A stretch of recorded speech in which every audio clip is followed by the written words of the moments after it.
નમસ્કાર દર્શક મિત્રો, હું નીતિન પટેલ. તમે જોઈ રહ્યા છો સમાચાર મેં આગળ ન્યૂઝ. હવે જોઈએ આજના સમાચાર. મહેસાણાના કડીમાં પ્રાકૃતિક ખેતીને પ્રોત્સાહન આપવા ખાસ પરિસંવાદ યોજાયો. ધારાસભ્ય રાજેન્દ્રભાઈ ચાવડાએ ઉપસ્થિત રહી ખેડૂતોને રાસાયણિક ખેતી છોડી પ્રાકૃતિક ખેતી તરફ વળવા માટે હાકલ કરી હતી. જોઈએ આ અહેવાલ. કડી ખાતે ધારાસભ્ય રાજેન્દ્રભાઈ ચાવડાના અધ્યક્ષસ્થાને પ્રાકૃતિક કૃષિ પરિસંવાદ અને પ્રદર્શન યોજાયું હતું. કાર્યક્રમની શરૂઆતમાં મહાનુભાવોએ પ્રાકૃતિક ખેતીના વિવિધ સ્ટોલની મુલાકાત લીધી હતી. ત્યારબાદ પ્રાકૃતિક ખેતીમાં ઉત્કૃષ્ટ યોગદાન આપનાર ખેડૂતોને સન્માનપત્ર અને બાયો ઇનપુટ રિસોર્સ સેન્ટર બનાવનાર ખેડૂતોને પેમેન્ટ ઓર્ડર એનાયત કરવામાં આવ્યા હતા. આ પ્રસંગે ધારાસભ્ય રાજેન્દ્રભાઈ ચાવડાએ ખેડૂતોને સંબોધતા જણાવ્યું હતું કે રાસાયણિક ખાતરો અને દવાઓને કારણે પર્યાવરણ અને સ્વાસ્થ્ય ઉપર ગંભીર ખતરો ઊભો થયો છે. ક્લાઇમેટ ચેન્જ સામે લડવા પ્રાકૃતિક ખેતી જ એકમાત્ર વિકલ્પ છે. તેમણે સરકારની કામગીરીનો ચિતાર આપતા કહ્યું હતું કે મહેસાણા જિલ્લામાં દેશી ગાય નિભાવ યોજના હેઠળ ખેડૂતોને અત્યાર સુધીમાં 724 લાખથી વધુની સહાય ચૂકવવામાં આવી છે. એટલું જ નહીં, વર્ષ 2024-25માં જિલ્લામાં જીવામૃત માટે 10 નવા બાયો રિસોર્ટ ઇનપુટ સેન્ટર પણ તૈયાર કરાયા છે. મારું નામ પટેલ રાજેશભાઈ નાથાભાઈ પટેલ, ગામ કરણનગર, તાલુકો કડી, જિલ્લો મહેસાણા. મારા ફાર્મનું નામ જય કોકા પ્રાકૃતિક ફાર્મ. હું 2015થી પ્રાકૃતિક ખેતી કરું છું. 8 વીઘામાં શરૂઆત કરી, આજની તારીખમાં 15 વીઘામાં પ્રાકૃતિક ખેતી કરું છું. મારું પોતાનું વેચાણ હું જાતે મૂલ્યવર્ધન કરીને દરેક ગ્રાહકના ઘરે સુધી પહોંચાડું છું. મારા ફાર્મની અંદર, મોડલ ફાર્મની અંદર 250 ઝાડના ઝાડ છે. એમાં અલગ અલગ વેરાયટી, દરેક એક વેરાયટી ફળફળાથી બાકી નહીં. એની અંદર 18 જાતની શાકભાજીની વેરાયટી છે. દરેક ગ્રાહકને હું સિઝન વાઇઝ શાકભાજી પૂરી કરું છું. એ જ મારો હેતુ. જય રાજુભાઈ. પ્રાકૃતિક ખેતીમાં મારું વેચાણ દર વર્ષે દર વીઘામાંથી 70થી 80 હજારનું વેચાણ કરું છું. મારા 37 વીઘામાંથી શાકભાજીનું વેચાણ 3 લાખ રૂપિયાનું. મારે ડાંગરની ચારી છે, એનું દર વર્ષે વેચાણ ક્લસ્ટર કમોડ વગેરે કરીને 270 રૂપિયા કિલોના ભાવે હું દર વીઘા 90 હજારનું વેચાણ કરું છું. એટલે મારે 2.5 લાખ રૂપિયાની ડાંગર, 2.5 લાખ રૂપિયાના ઘઉં, એ 4 વીઘાનું વેચાણ કરું. હું ઘન જીવામૃત જાતે બનાવું છું. આ સાલ મેં 1200 બેગનો વેપાર કર્યો હતો, 400 રૂપિયાના ભાવે સરકારશ્રીના સબસિડીમાં મુજબથી. દર મહિનાના બીજા રવિવારે દરેક પ્રાકૃતિક ખેતી જે ખેડૂત કરતા એને તાલીમે હું આપું છું. જેને આવવા એના છૂટ એના અંદર અમે મોડેલ ફાર્મના અંદર દરેક શાકભાજીનું વાવેતર કેવી રીતના થાય, ઘન જીવામૃત કેવી રીતના બનાવવાનું, અગ્નિ અસ્ત્ર, જીવાતની દવાઓ 10 પરિણામ કેવી રીતના બનાવવાનું અમે ટ્રેનિંગ સાથે આપીએ છીએ. જેને આવવા એ દરેકને અમે ફ્રીમાં આપીએ છીએ. ચા નાસ્તાની વ્યવસ્થા અમારા પોતાના ખર્ચો હોય છે. વિકાસના નામે ખેડૂતોનો વિનાશ. ધરોઈ ડેવલપમેન્ટ પ્રોજેક્ટ સામે હવે સતલાસણાના 5 ગામના ખેડૂતો મેદાનમાં આવ્યા છે. જમીન કપાતની ભીતિ વચ્ચે આજે મોટી સંખ્યામાં ગ્રામજનોએ મહેસાણા કલેક્ટર કચેરી ગજવી હતી. જોઈએ આ રિપોર્ટ. મહેસાણા જિલ્લાના સતલાસણા પંથકમાં ધરોઈ ડેવલપમેન્ટ પ્રોજેક્ટનો વિરોધ દિવસે ને દિવસે ઉગ્ર બની રહ્યો છે.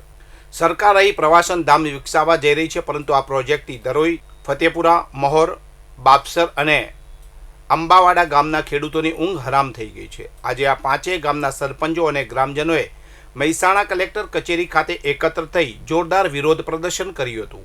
ખેડૂતોની વેદના એ છે કે વર્ષો પહેલાં જ્યારે ધરોઈ ડેમ બન્યો ત્યારે તેઓએ પોતાની મહામૂલી જમીન આપી દીધી હતી. હવે તેમની પાસે ગુજરાન ચલાવવા માટે થોડી ઘણી જમીન બચી છે, તે પણ આ સત્તામંડળ દ્વારા છીનવી લેવાની તૈયારીઓ ચાલી રહી છે. ધરોઈના સરપંચે સ્પષ્ટ શબ્દોમાં કહ્યું હતું કે જો હવેની જમીન પણ જતી રહેશે તો ખેડૂતો પાસે આજીવિકાનું કોઈ સાધન નહીં બચે. રોષે ભરાયેલા ખેડૂતોએ અધિક કલેક્ટરને આવેદનપત્ર પાઠવી ચીમકી ઉચ્ચારી છે કે જો જમીન સંપાદન અટકાવવામાં નહીં આવે તો આગામી સમયમાં આંદોલન વધુ ઉગ્ર બનશે. થરાદ તાલુકાના આજાવાડા ગામ પાસેથી પસાર થતી નર્મદાની મુખ્ય કેનાલ ફરી એકવાર ચર્ચામાં આવી છે. આજે વહેલી સવારે કેનાલમાંથી એક અજાણ્યા પુરુષનો મૃતદેહ તરતી હાલતમાં મળી આવ્યો હતો.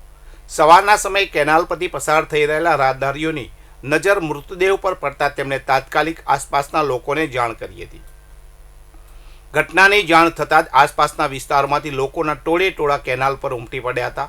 સ્થાનિકો દ્વારા આ અંગે થરાદ પોલીસને જાણ કરવામાં આવતા પોલીસ કાફલો પણ તાત્કાલિક ઘટના સ્થળે દોડી આવ્યો હતો. હાલમાં પોલીસે સ્થાનિક તરવૈયાઓની મદદથી મૃતદેહને બહાર કાઢી પીએમ અર્થે ખસેડ્યો છે. જોકે મૃત યુવક કોણ છે અને ક્યાંનો છે તે અંગે હજુ સુધી કોઈ માહિતી મળી નથી. પોલીસે મૃતકની ઓળખ કરવા અને આ ઘટના હત્યા છે કે આત્મહત્યા છે તે દિશામાં વધુ તપાસ હાથ ધરી છે.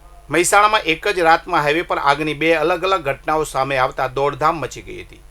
મોઢેરા અંડરપાસ અને મેવડ ટોલ ટેક્સ પાસે વાહનો સળગી ઉઠ્યા હતા. જોકે સદનસીબે બંને ઘટનામાં કોઈ જાનહાનિ થઈ નથી. જોઈએ આ રિપોર્ટ.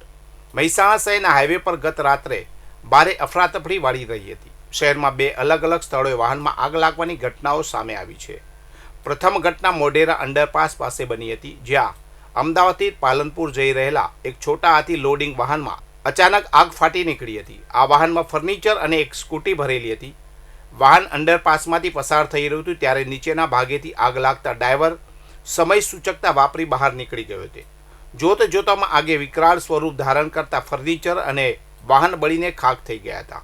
જ્યારે બીજી ઘટના રાત્રે 1:30 વાગ્યાના સુમારે મેવટ ટોલટેક્સ પાસે બની હતી. અમદાવાદથી ડીસા જઈ રહેલી એક અર્ટિકા કારના બોનેટમાંથી ધુમાડો નીકળતા અન્ય વાહન ચાલકે તેમને ચેતવ્યા હતા. કારમાં સવાર મુસાફરોએ નીચે ઉતરીને જોયું તો આગ લાગેલી હતી. જો કે ફાયર બ્રિગેડ પહોંચે તે પહેલાં જ કાર બળીને ખાખ થઈ ગઈ હતી. સદનસીબે સમયસર નીચે ઉતરી જતા મુસાફરોનો આબાદ બચાવ થયો હતો. મહેસાણા ફાયર વિભાગે બંને સ્થળે પહોંચી આગ પર કાબૂ મેળવ્યો હતો. પાટણ શહેરના હદ વિસ્તારમાં રહેતા નાગરિકો માટે મહત્વના સમાચાર સામે આવ્યા છે. પાલિકાના આઉટગ્રોથ વિસ્તારોમાં પ્રાથમિક સુવિધાઓ માટે સરકારે 7 કરોડથી વધુની ગ્રાન્ટ મંજૂર કરી છે. હવે આશાપુર, રામનગર સહિતના વિસ્તારોમાં રોડ, રસ્તા અને પાણીની સમસ્યાનો અંત આવશે. પાટણ નગરપાલિકાના આઉટગ્રોથ એટલે કે ઓજી વિસ્તાર ગણાતા આશાપુર, રામનગર, માતરવાડી અને બકરાતપુરાના વિકાસને હવે વેગ મળશે.